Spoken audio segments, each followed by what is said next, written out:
Hello and welcome to Rise of the Black Republican podcast. I am your host, Laurence Haley, the show where we talk about politics, conservative American values, and a little bit of life, all from the perspective of a Black Republican. Thank you for listening, and on today's show, we're going to talk about the big announcement, one thing I hate, one thing I love, and of course, the absurdity of the week.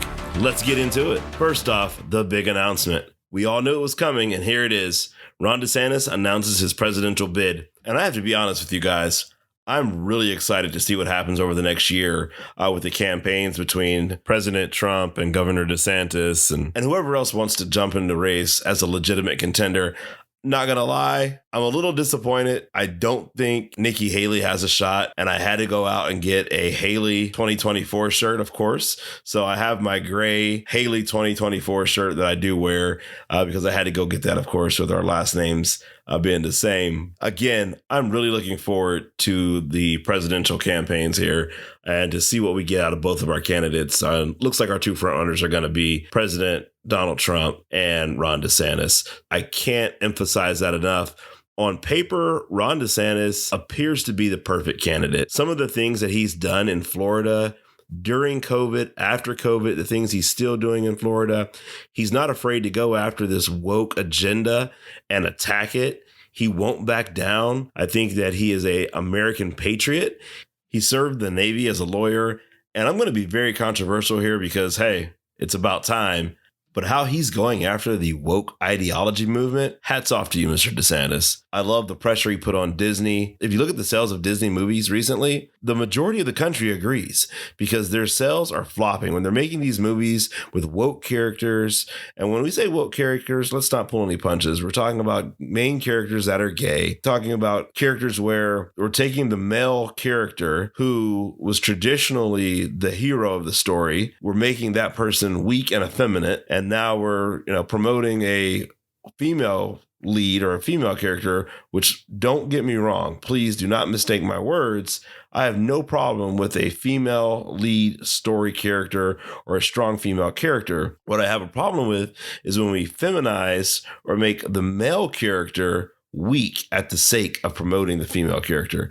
So if we want to make strong female characters, give them a movie that makes them a strong female character. We don't have to make a man weak in order to make a woman strong. That's just one of the things we're seeing with Disney. That's a separate topic, and we'll get into that one day too. It's just amazing to see a politician stand up to a company like Disney and not back down. If you don't get into politics, I encourage you to go to YouTube, look up videos of Ron DeSantis' speeches. He recently did a speech to a group of homeschoolers, and it's a phenomenal speech where he addresses some of the misconceptions and some of the blatant lies that the mainstream media is spreading about him. One thing I've noticed, especially when it comes to conservative leaders or conservative politicians, whenever the mainstream media can't go after their policies because their policies make sense, they start to attack their character. So, for example, with Ron DeSantis right now, you're going to see a lot of media here that's saying that, number one, this is very lame, but they're saying that he has no charisma. Okay, whatever. And then they're also saying that he's racist. So some of the things he did, he blocked CRT in Florida schools, which again, it's a great decision because CRT at its core teaches children, one set of children based on the color of their skin have been victims and will always be victims of the other set of children based on the color of their skin, telling them that, hey, white people are suppressors and black and brown people are victims. And our country's set up that way, and it's been that way from the beginning, and that's just the country we live in. If you really deep dive into some of those issues, of course there was slavery, of course there were Jim Crow laws, of course there were institutions that were set up like that. But if you really deep dive it and look at it, there were also black slave owners. Some of the decisions that were made were business decisions and business laws. They weren't laws just because of race. You really have to go back and look at the narrative and find out what's really behind some things, and don't accept everything that's always told to you, even from me. So go do your research. Again, look at Ron DeSantis. Look at some of the things he does. Look at some of the speeches he's made. Another one they're saying now about him is that he got a bunch of books banned and, he's a communist and we're trying to ban books. No, he got books moved that were inappropriate for children out of one grade and pushed them to other grades or from one library to another library. And he didn't even do that. He gave parents the right to know what was being taught in their schools. And Florida was the first state to pass the Parents' Bill of Rights. So if you look into that, there are a lot of things that Governor DeSantis has done that are just top notch, A+. Again, hats off. I could go on forever talking about Ron DeSantis because I really want to see him as our nominee. I think I said it earlier.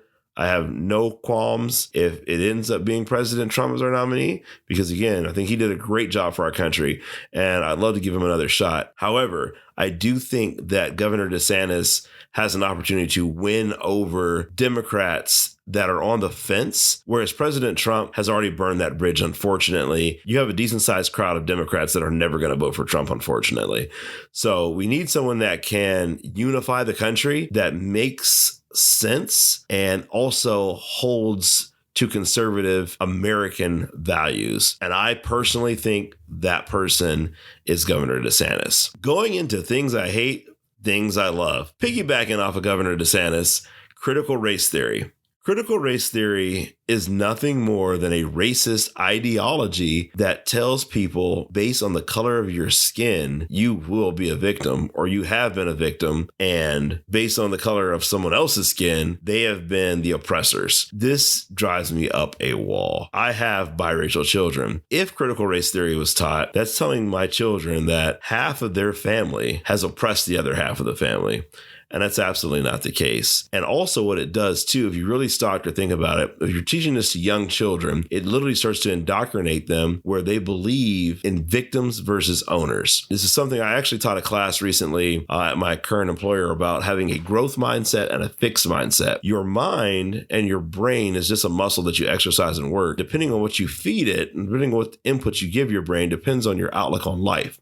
So if at a young age, you're telling somebody that you are a victim and your whole race has been a victim, they're going to start to look at their outlook at life and say, oh, wow, this is out of my control. I'm being impacted by an external factor that I can't control.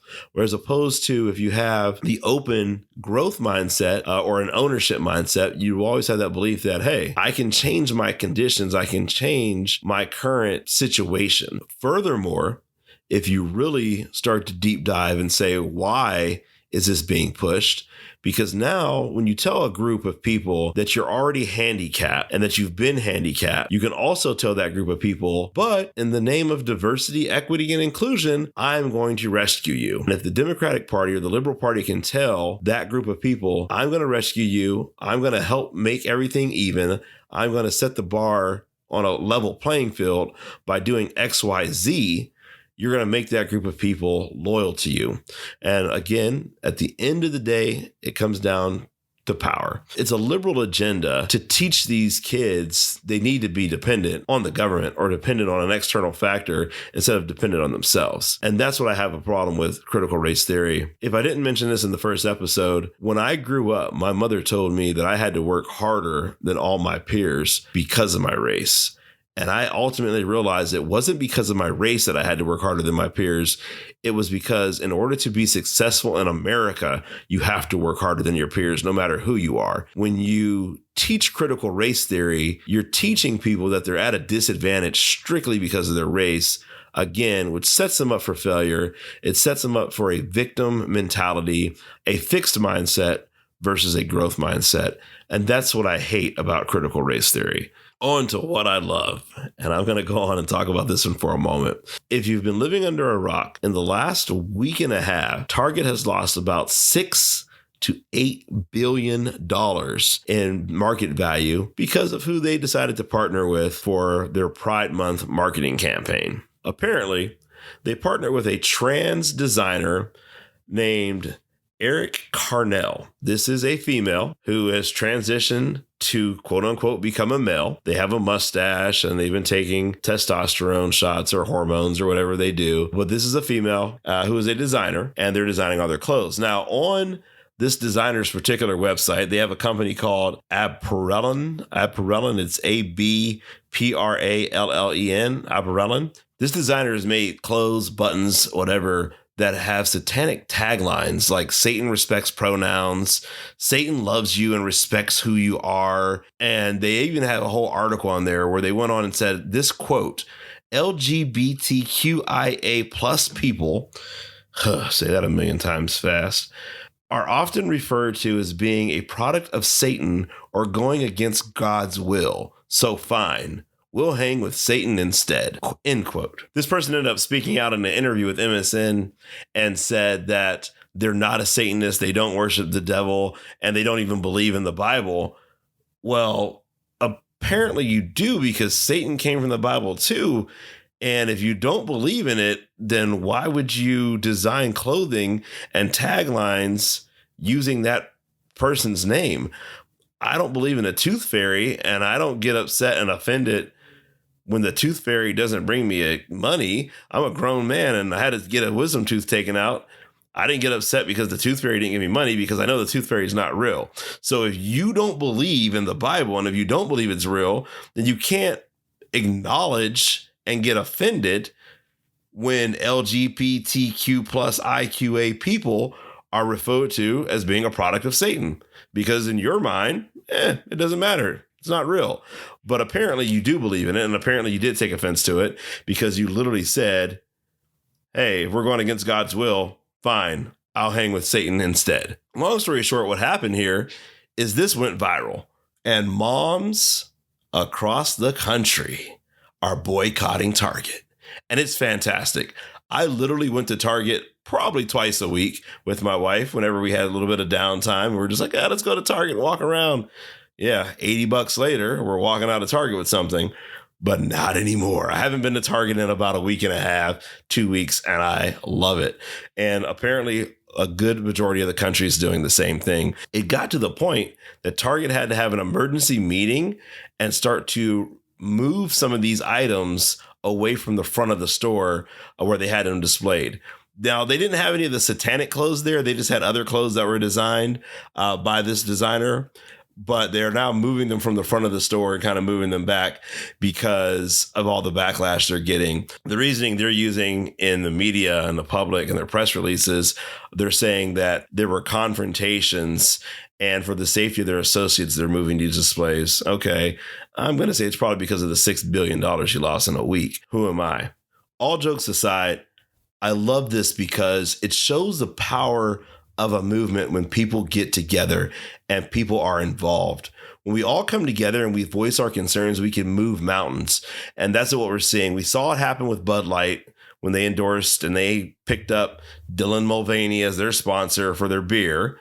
And now we're seeing the same thing happen with Target and this satanic designer. I'm going to be extremely clear. I personally do not have a problem with trans people at all. Live your life. Do what you're going to do. I have a problem with the trans movement being forced upon society. There's a guy who does viral videos and things like that on YouTube, and he's a gay man.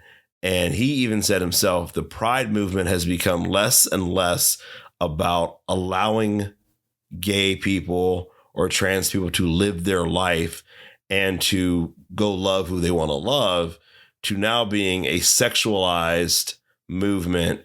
It's now getting to the point where it's starting to get pushed on children. That was the other concern with Target. They had a lot of pride clothing for children and for even toddlers. They had pride onesies, things like that, where this doesn't need to be pushed upon children. It doesn't need to be sexualized. Do not force this on society, and do not force this sexualized movement on children. On to the absurdity of the week. Disclaimer, this article and this absurdity isn't actually from this week, but it was one of the inspirations of why I decided to do the podcast. Back in March, the AP, which is your Associated Press, ran a story about the largest source of stolen guns right now. And the title basically said, largest source of stolen guns, parked cars. A growing number of firearms kept in vehicles has become the new point of contention in debates over regulating gun safety. Okay, I'm intrigued. I'll bite. I dive into this article and I'm reading the article. And as it goes on, it kind of starts off telling the story about a Glock 9mm pistol disappeared from a Dodge Charger in Nashville, etc., etc., etc. Some kids take it. They rob a bank about 10 months later and they get arrested. Okay. Then the article goes on to say, in a country awash with guns, with more firearms than people, the parked car, or in many cases, the parked pickup truck, has become a new flashpoint in the debates over how and whether to regulate gun safety. The article goes on to say, in some cities, organized groups of young people have swept through neighborhoods and areas around sports arenas looking for weapons left under car seats or in unlocked center consoles or glove compartments. Their work is occasionally made easier by motorists who advertise their right to bear arms with car window decals and stickers promoting favorite gun brands, or that declare Malin Labe, a defiant message from ancient Sparta, which roughly translates as, come take them. If this article isn't reading of liberal fake news garbage, then I don't know what is. First off, let's analyze some of these talking points. The title of the article, first off, talks about increasingly we're seeing guns being stolen out of cars. Even the opening paragraph talks about a gun being stolen out of a Dodge Charger, but for some reason, there's an emphasis to say, or in many cases, parked pickup trucks. Sounds like we're targeting a certain type of conservative citizen. If you look at the next sentence where it says these organized groups of young people are going around to neighborhoods and sporting arenas looking for weapons left under their car seats or unlocked center consoles. But wait a minute. You just said pickup trucks. I'm going to challenge you and say, I don't know how many pickup trucks we're seeing at sporting arenas. Maybe our tailgates, but for the most part, come on, let's be real. What kind of cars are going to sporting arenas? Probably not pickup trucks. Probably not those type of citizens. And then secondarily, gun owners who are responsible gun owners, which are usually your conservative gun owners, aren't leaving their weapons in their cars. They're carrying them on them at all times. And lastly, the statement about their work being made easier by motorists who are advertising their right to bear arms. Come on. Back to my responsible gun owners comment. Someone who is a responsible gun owner who is advertising their Second Amendment constitutional right is not leaving their weapon in their car. They're carrying that weapon on them. They're taking care of their weapon. They're taking their weapon in the house. They're protecting their family with it. The last place they're leaving it is in their car with a sticker on it that says, come take them. This was just absurd. If you don't know how the AP works, and this is why I wanted to bring this up, if you don't know how the Associated Press works, somebody in an office, some young kid who just graduated college, probably a liberal college, writes an article. And then the AP, the Associated Press, sells that article to multiple newspapers, or multiple newspapers subscribe to AP articles that they can republish and reprint. Essentially, somebody writes this article and then it gets mass distributed out throughout the country to cause a panic. I actually looked up this article and found the same article in Nashville, which of course where it took place. Then I found the same story being ran in Santa Fe, New Mexico. The same story is being ran in Denver, Colorado. And I'm not talking about the same story like, oh, it's the same narrative. I'm talking about the exact same article, copy and paste, published in other papers. You can look it up yourself. Again, this ran back in March. I want to say March 25th is when this article was ran. I'll put a link to it in the YouTube video. So if you're watching this on YouTube or listening to this on YouTube, you can check the article out yourself. This just shows you the liberal fake news, mainstream media agenda that is trying to be pushed upon you. You have to wake up. You have to start reading your articles, reading the news and analyzing, does it make sense? This article does not make sense. Conservative gun owners who drive pickup trucks are not leaving their weapons in their vehicles, and they're not parking their unlocked pickup trucks at sporting arenas. That's all I got. That's The Rise. I appreciate you taking the time to listen. Don't forget, tell a friend, subscribe, and leave a review. We're available wherever you listen to podcasts, Spotify, iTunes, and YouTube. You've been listening to Rise of the Black Republican. a Team Haley production.